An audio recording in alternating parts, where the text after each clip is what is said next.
bulshooyin Soomaaliyeed Columbus ahay waan salaameynaa meel kasta joogtaan insha Allah taala waxaan dabaaldegaynaa sanad guuridii Soomaaliya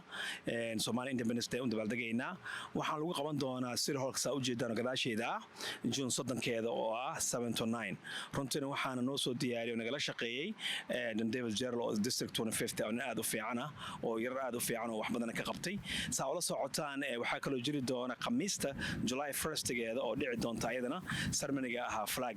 laga taagi doono State House-ka marka saa ula socotaan waa 9 West Broad Street ku taala qof walba waa inuu yimaado ka qayb qaataa waa markii ugu horeysay oo magaaladan gobolkan Ohio oo laga daaro lights-ka Soomaalida oo macnaha arki doontaan light-ka laga daaro doono maxaa la dhahaa 3 bisha ilaa iyo 2 July ayuu socon doonaa marka fadlan ka soo qayb gala qof walba oo Soomaaliya waxaan u sheegaynaa inay Somali Independence uu yahay qof walba oo Soomaali inuu yimaado ka soo qayb qaato waxaan runtii mahad iyo sharaf kale oo aan u mahadnaqaynaa Mayor Ginter, City Council President Shannon Hannon, Elizabeth Brown, and Emmanuel, and Mahalaha, all the City Councils dadka runtii aad nagala shaqeeyay iyo Congress Joyce Bader as well and nagala shaqeeyay runtii arrinta aad u mahadnaqaynaa iyo dhammaan elected official dad badan ayaa ka soo qayb geli doona oo city elected official runtina aad iyo aad ayaan waxaan ugu mahadnaqayaa sida wanaagsan uu nagala shaqeeyay elected official kan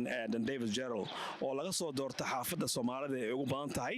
district 25 marka anigoo Burhaan Ahmed oo ah dadka arintan aad ugu shaqeeyay waxaan u mahadnaqayaa dhammaan bulshooyinka Soomaaliyeed ee Columbus inay nagala soo qayb galaan June 3keeda 7 to 9 oo ka dhici doona City Hall-ka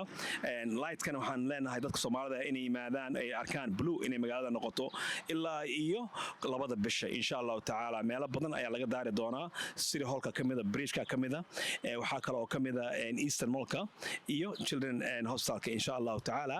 marka waan wax ugu farxo waxaana mahadnahay Ilaahay ka sakow dadkii ka soo shaqeeyay oo runtii aad iyo aad nagala shaqeeyay waana mahadsan yihiin dhammaan bulshooyinta iyo dadka runtii u taagan Soomaalida marka wax la qabanayo oo ka mid yihiin media-han shacay media runtii aad nagala shaqeeyay oo mahadnaqaynay dhammaan bulshooyinta Columbus ay laga soo qayb galo welcome to Columbus insha Allah will be celebrated with our brother Don Davis Gerald oo runtii aad wax u qabtay rabana inuu Soomaalida wax u qabto marka fadlan soo dhawaada thank you and mahadsantiin thank you so much